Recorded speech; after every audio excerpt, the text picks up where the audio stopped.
Russia and Ukraine, the Wagner Group has power and influence from Sudan to Venezuela. What happens to the leaders it is propping up out there and the money it's sending back to Russia, money that had been helping to fund Vladimir Putin's war in Ukraine?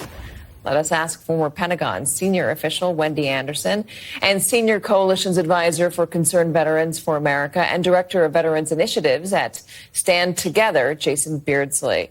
All right, Wendy, let's talk about Prigozhin and what he had been doing. He had been propping up warlords and leaders in Africa, propping up some folks in Venezuela, sending money back from mining and diamonds in those areas back to Russia to help it fund the war in Ukraine. Does that stop now? What happens?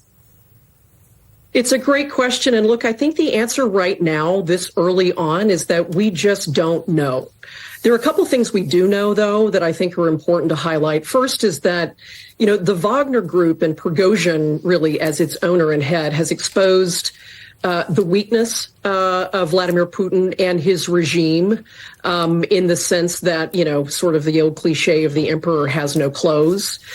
Second, he's exposed the Kremlin's dependence on private military contractors, which I think is also hugely significant here. Putin really hasn't wanted to use his own military.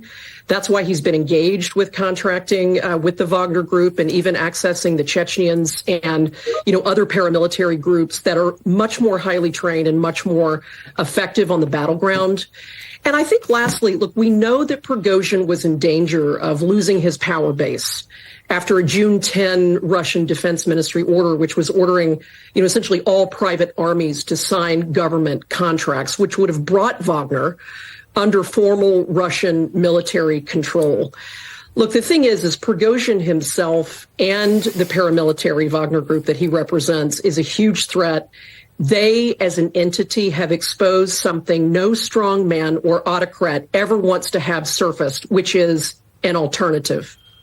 So to the extent that he wielded power in those places, Jason, that Katie just talked about, does what's happening now provide an opening? What are the conversations like between the U.S. and its allies? Well, yes, I think in some regards it does provide an opening, but I think that suggests that where Vladimir Putin has really established, I think what Wendy talked about, which is the weakness of the power. And so this is a great moment for the United States diplomats to really start to work every trap line they have to put pressure on Putin, catch him while he's at his weakest or perceived weakest, and force the negotiated settlement to end this sort of humanitarian. How do you put that pressure on?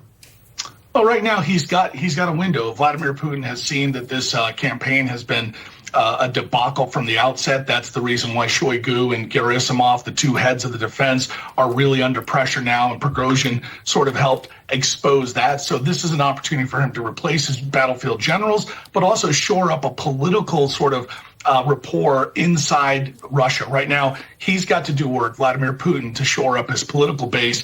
The way we do that is by our diplomatic core going to work to say, hey, this is the time to start looking for a negotiated settlement. It's not going to be pretty, but there's no real win on the ground. And I'll just remind our viewers that even though Wagner Group is some 25,000, 30,000, they've taken a lot of brunt of casualties here.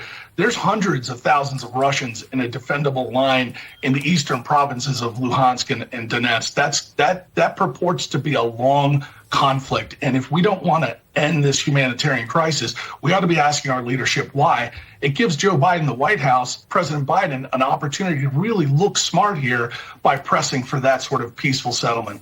Wendy, in talking about what you left off with, which is these private military contractors and how Vladimir Putin relies on them, I wonder, is there somebody out there or another group out there that could potentially step into the void without Prigozhin if he is off the map going forward?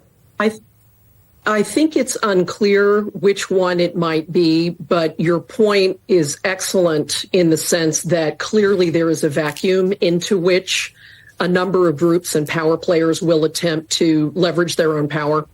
I think that is the great question for all of us now, not only United States leadership, President Biden, Secretary of State Blinken, et cetera, but also those of NATO countries and the surrounding regional leadership what exactly will it be, or who exactly will it be who will come in, and how will we as an alliance manage the spillover effects of those potential actions? It's something we've really got to pay attention to in coming days. Wendy Anderson, Jason Beardsley, thank you both so much.